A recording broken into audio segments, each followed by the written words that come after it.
Bonjour, bonjour. Bienvenue de la porte de Montrouge, le 7 février 2023. Ce soir à Bagneux, il y a une réunion d'information sur le réaménagement de la D920, qu'on appelle la N20. Donc l'occasion de faire une petite daily up spéciale, filmer le trajet sur la portion au sud, qui pour l'instant bénéficie d'une Corona piste. Et la portion un peu plus, la portion après au sud de Bois-la-Reine jusqu'à Antony, il y a déjà eu des aménagements à différentes périodes. Donc l'idée c'est de pouvoir observer un peu ce qui se passe sur les différents tronçons en suivant les itinéraires cyclables recommandés pour voir un peu comment ça se passe. On voit qu'il y a des cyclistes malins là-bas qui essaient de contourner le problème. Le problème là c'est le double sens cyclable qui n'est pas maintenu. Donc les cyclistes étant débrouillards, pas la peine de leur faire une déviation. On se contente de leur demander de mettre pied à terre. Ici c'est Montrouge, hein. Et là on est toujours à Paris. Donc, vous voyez il y a une limitation à 30. C'est pas le panneau zone 30 ici bizarrement. On est le long du périphérique pour aller rejoindre Port d'Orléans. Ouais parce que je suis comme Azo, hein. J'ai arrêté de retraverser Port d'Orléans le matin. Pour ceux qui suivent, ça m'avait valu quelques problèmes. Donc je ne recommence pas l'expérience tant qu'il n'y a pas eu d'aménagement.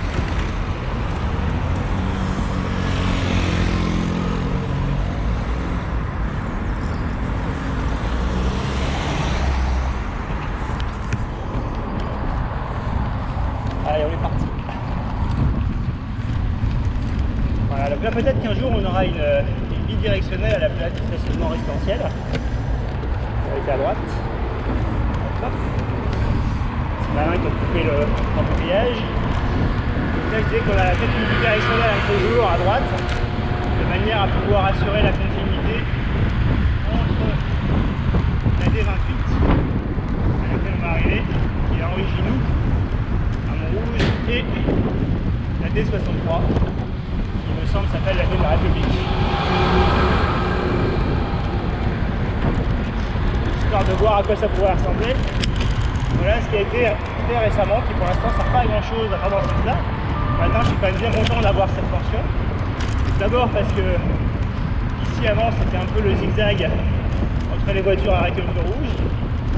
En plus parce que le feu ne s'applique pas à la piste. Donc là il y a un CD de passage permanent pour les piétons, qui comme vous voyez ne sont pas très nombreux. Et là on s'engage sur la D920. Voilà, les valeureux plots qui ont été régulièrement reposés, c'est pas ceux qui souffrent le plus ici. Les plus loin, ils avaient été décimés, ils ont été reposés. Bon là c'est un peu étroit, hein. Je ne cache pas que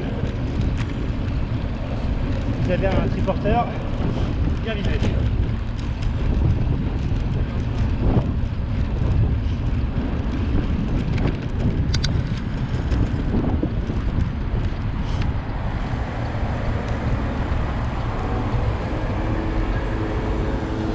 Voilà, donc là on est à Montrouge. Donc à Montrouge, comme vous pouvez le constater, il n'y a pas encore de panneau céder le passage. Même pas que ça changerait grand chose, hein, parce qu'en pratique à cette heure-là, ça paraît un peu compliqué d'arriver à traverser au moment où on a le feu rouge, quand il y a de flux dans les deux sens. Et il y a même 3 phases à ces carrefours. Ça c'est aussi une petite surprise pour les Parisiens. On n'est pas habitué à avoir des phases un peu plus sophistiquées que 2 phases au carrefour parisien. Il faut se méfier, il y a des phases spéciales pour tourner à gauche.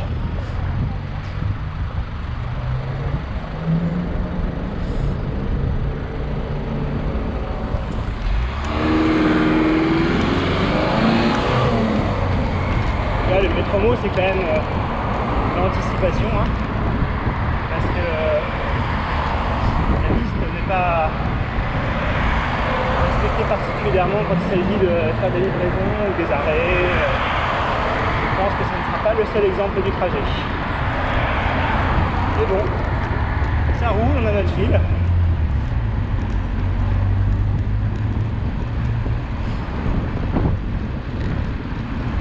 Voilà, il y a une petite curiosité hein, quand même sur les passages piétons. Il y a une jointure au bout du passage qui fait qu'on se retrouve avec des bouts de bande qui ressemblent étrangement au carré dans l'effet de passage. Et qu'on ne s'y trompe pas, ça n'en est pas un. C'est bien une priorité à droite, comme ici du reste. Autant vous dire que les automobilistes sont plus prompts à prendre leur priorité sur la piste que sur la nationale. Bon voilà.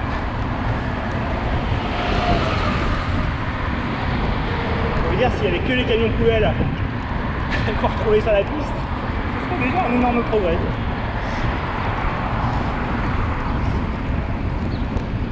Et les piétons sont pas trop effrayés, hein.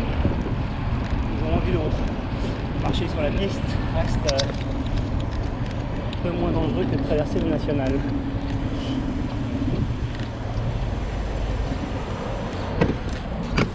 Allez, le compromis, c'est l'efficacité et la ponctualité, pas la sécurité des cyclistes. On travaille un peu ses langues avec les routiers du matin. Voilà.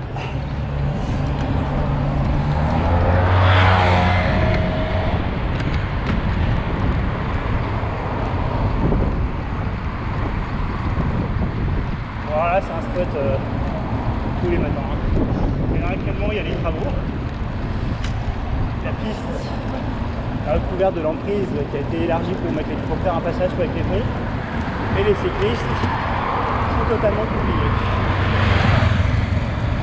Voilà, le carrefour de la vache noire. C'est une vache qui est sportive, parce que la vache n'est pas noire, elle est de toutes les couleurs.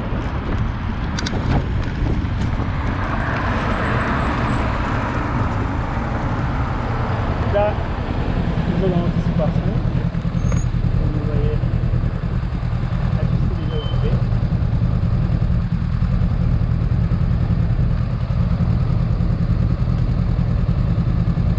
Donc ça va refermer ça.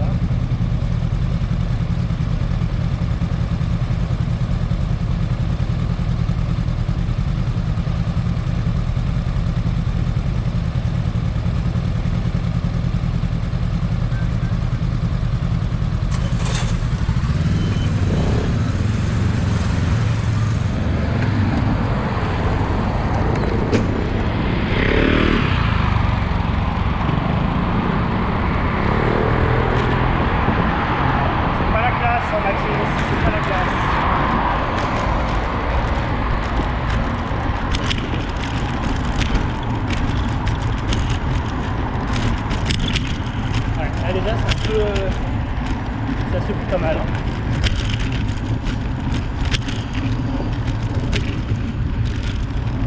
Ah, il y a des petites bornettes rouges qui sont hyper prêtes. Notamment en entrée de piste quand elle est occupée et que vous déportez et que vous passez la roue sur cette morceau de plastique rouge là, ça peut être très très surprenant, désagréable. La chute est pas loin. Ça a l'air d'être du matériel des Hauts-de-Seine, malheureusement ils en ont acheté beaucoup. Et ils risquent de l'utiliser.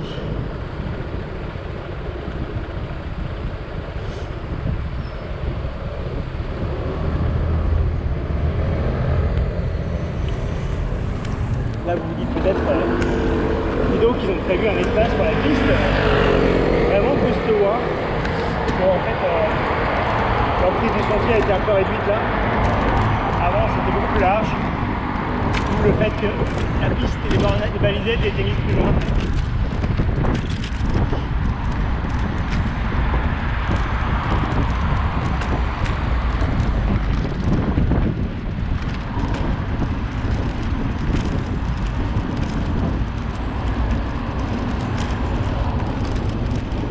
Donc là au passage ça change un peu hein, le régime de priorité. D'ailleurs c'est les passages. On va varier comme ça un peu pour créer les intersections. Là il y a un sentier qui dure depuis la nuit des temps aussi.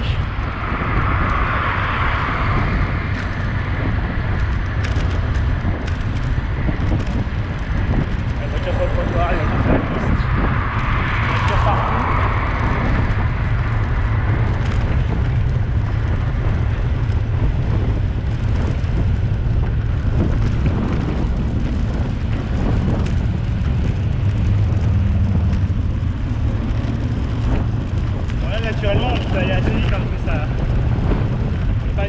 drop et c'est un faux plat descendant assez long, sur lequel on roule bien et vite. Il faut s'imaginer quand même que le différentiel de vitesse entre un cycliste qui roule un peu et un cycliste plus utilitaire qui, par exemple, un parent qui accompagne un enfant à l'école, le différentiel de vitesse va être assez important à cet endroit-là. L'enfant va freiner en prenant de la vitesse. Alors, le cycliste utilitaire qui a un peu de kilomètres à faire va à minima laisser le plus. S'il n'y a qu'un seul mètre de piste, il y a quand même un gros risque que la cohabitation soit plutôt délicate, surtout si l'option pour doubler c'est de se décaler sur le trottoir. Mais bon, ne spoilons pas la suite du trajet.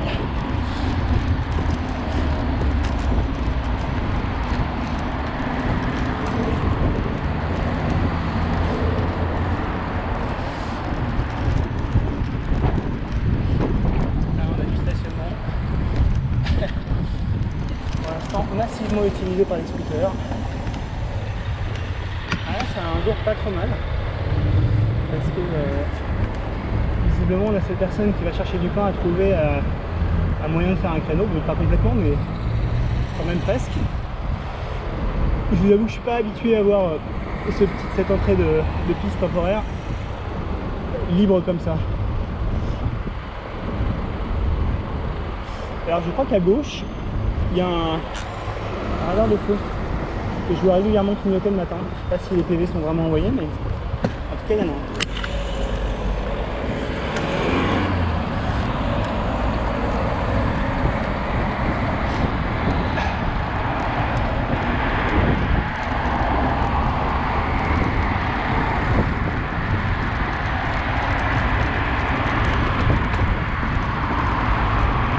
On descend encore plus, hein.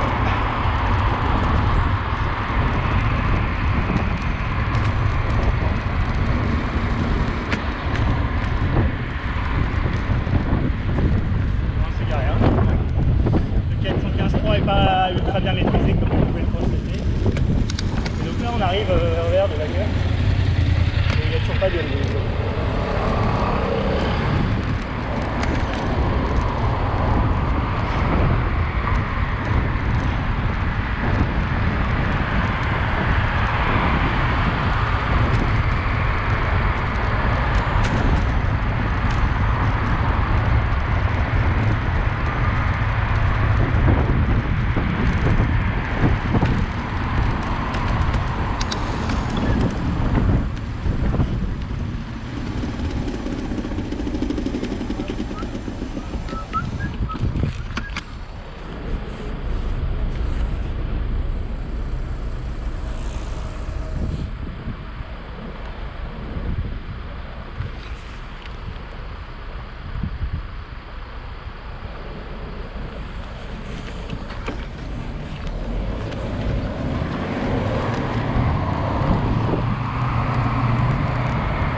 Ouais, c'est sûrement un cycliste qui a cru qu'il y avait initié le passage.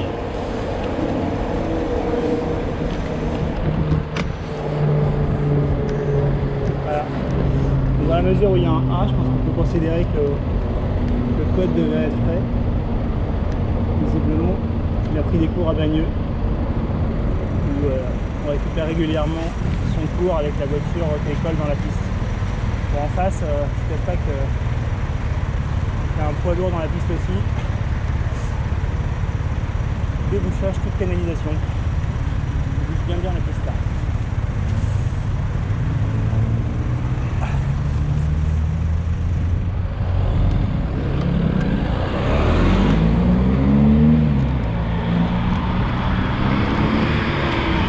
Voilà. Là on arrive à Bois-la-Reine. Alors il y a plusieurs choses qui changent à partir de là. La première, c'est que les feux sont tous équipés du panneau M12 et feux déplaçages pour toutes les directions utilisables. Alors je sais pas trop pourquoi, mais ce feu là a été oublié. Je sais pas trop pourquoi. Il y en a eu un en plus, je crois, à un moment donné, mais il a été enlevé. Je sais pas si c'est par un grognon ou par un autre. Et là il y a des pistes. Voilà.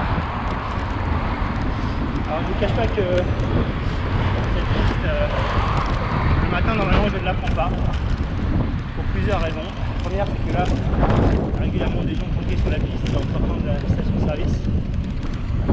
L'autre raison c'est que tous les mercredis, il y a un des jours où je passe, il y a des camions dans la piste tout le long avec les marchés. Bon là ce panneau là, je ne cache pas que l'épaule gauche tremble à chaque fois que je passe là. Et pour finir, je ne sais pas comment ça va se voir, mais j'ai volontairement désactivé la stabilisation de la vidéo ce matin pour essayer de voir la différence entre rouler sur la chaussée et rouler sur ces pistes.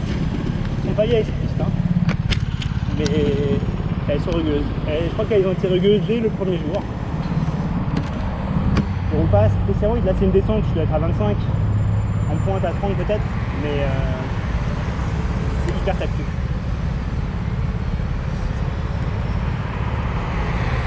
Peut-être qu'on peut faire des pistes où il n'est pas utile de rouler en VTT pour rouler confortablement, ça pourrait être un argument de plus pour essayer de convaincre les familles de l'utiliser. Donc là c'est une nouvelle piste, beaucoup plus fraîche, une portion qui a été refaite plus récemment. Là, ce genre d'entrée là est beaucoup trop large. Il y a peut-être une raison, le fait qu'il y ait besoin de que des véhicules lourds retournent. Plus loin c'est assez évident dans la mesure où c'est là où passent les bus. Mais avoir un rayon de giration comme ça, c'est ultra permissif pour la vitesse. Et les automobilistes qui tournent peuvent prendre le virage à une vitesse totalement inappropriée. Alors évidemment, ils n'ont pas la priorité, parce que je vais refaire un cours sur le R415-3 qui est hyper clair sur le fait que quand on coupe une piste, que ce soit d'un côté ou de l'autre, en tournant, on n'a pas la priorité. Il y a le R415-4 si vous tournez à gauche, le R415-3 si vous tournez à droite. Néanmoins pour les cyclistes, le fait d'être prioritaire ne fait pas tout. Ah, c'est un peu comme ces piétons. C'est pas spécialement prioritaire, mais visiblement je ne leur fais pas peur. Alors là, les petites bornes ont été rachetées récemment. C'est contre-allé, outre le fait qu'elles soient interdistantes dès qu'il y a 2 gouttes, c'est quand même vraiment des parkings. À cet endroit-là, le matin, ça va. Le soir, dans l'autre sens, c'est ultra encombré. Par ailleurs, c'est limité à 20 techniquement. Bon, là, ça monte. Vous êtes en descente à 20, vous traînez un peu.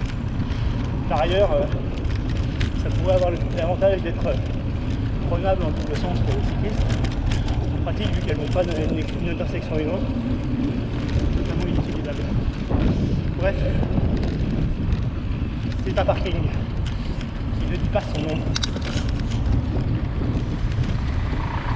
Voilà, on arrive à Sceaux.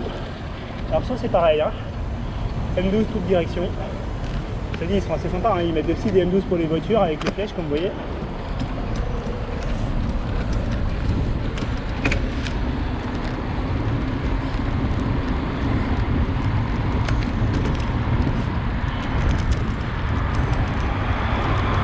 Voilà, c'est sympa là. Une petite carriole devant. Ça montre que quand on fait des pistes, il y a quand même quelques courageux qui les utilisent. Malgré les bateaux. Et le cycle canyoning. Alors, la mairie de Sceaux a voulu faire une rue aux écoles à cet endroit-là. Le problème c'est que les barrières sont mal placées, donc en fait c'est devenu un drive. Il faudra peut-être quelques années avant que ça rentre. C'est bizarre ça.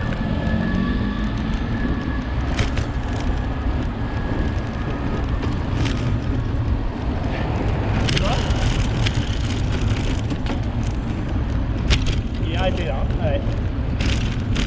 C'est un bon endroit pour stationner je trouve. 21 dans un compteur, c'est pas sportif, hein, vous voyez. 45e cycliste ce matin, c'est pas ouf, hein. Voilà encore, c'est quand même pas mal le matin où je m'abstiens de prendre la piste à cet endroit. Notamment parce que ça se coupe quand même beaucoup par rapport à la chaussée toute lisse. Pourtant je pense qu'elles ont été refaites en même temps.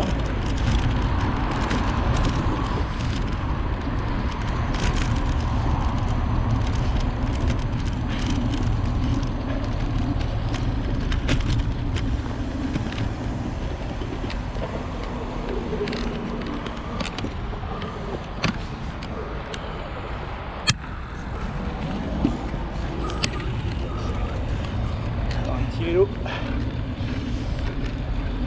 Bon. Alors là, regardez le panneau, c'est assez intéressant. Déjà, c'est un panneau qui n'existe pas, hein, c'est un panneau belge.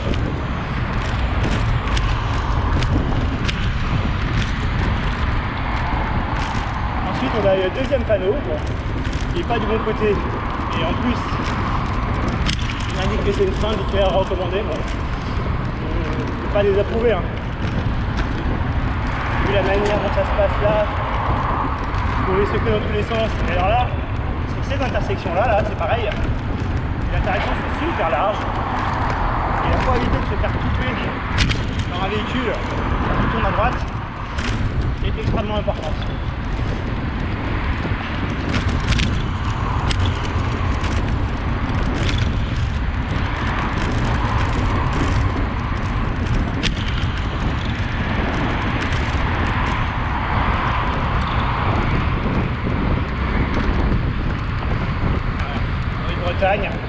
Pareil, vu des fois, je me suis fait couper la route par quelqu'un qui essayait de bouger pour essayer de gagner quelques secondes en court-circuitant la croix de Verny.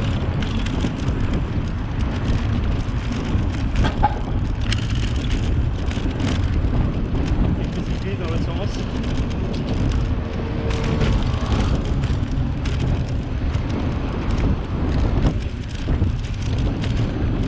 Maintenant, ça roule pas mal, hein. Je suis un peu étonné. Les gens ont encore télétravaillé massivement pour éviter la grève, manifestement. Parce que normalement, le feu fait arrêter les voitures bien plus en amont.